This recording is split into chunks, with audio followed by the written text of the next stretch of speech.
Etna er en vulkan på den sydlige side af Sicilien.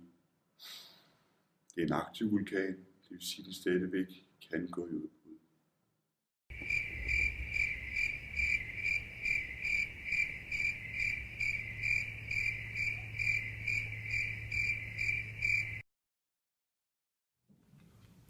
Okay, så efter vores 12 ugers forløb med vulkaner er vi kommet frem til problemformuleringen. Hvorfor vælger man at bosætte sig ved en vulkan? Det er et meget relevant spørgsmål. Vi har undersøgt vulkanen Etna, som I skal lave et kreative produkter. Jeg er egentlig lidt ligeglad med, hvad for noget I laver. Det skal bare være kreativt, og det skal bare vises foran klassen. Nå, hvordan løser vi så det her problem med Etna og det hele? Jeg tænker, skal vi ikke lave en planche over, hvorfor at man vælger at bosætte sig ved en vulkan? Kan vi fange folks opmærksomhed med det?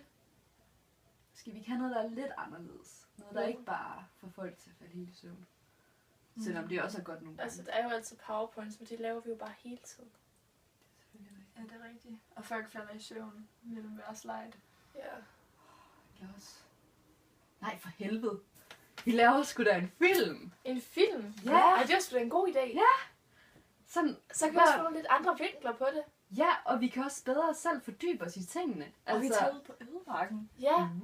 Ja, det er en god idé. Og vi kunne vise et eller andet interview, ligesom de gør i nyhederne, men så bare... Vi laver en nyhedsudsendelse. Vi laver om vulkanen Etna. Hold nu kæft, mand. Ej, hallo. Det er fandme sejt. Vi må lige gennemtænke det lidt. Lige reflektere lidt over det. Ja. Okay, hvad skal vi have med i filmen? Hvad spiser I? Gifler. Må jeg få en? Ej, hallo. Vi har altså ikke haft både særlig mange. Du må godt finde, hvis du hjælper os med at filme. Okay. Fedt! Men først bagefter, når du har filmet os. Okay. Få den i morgen, jeg lover det. Okay.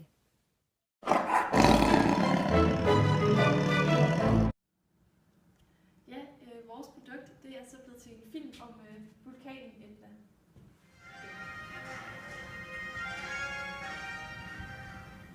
Og nu til noget ganske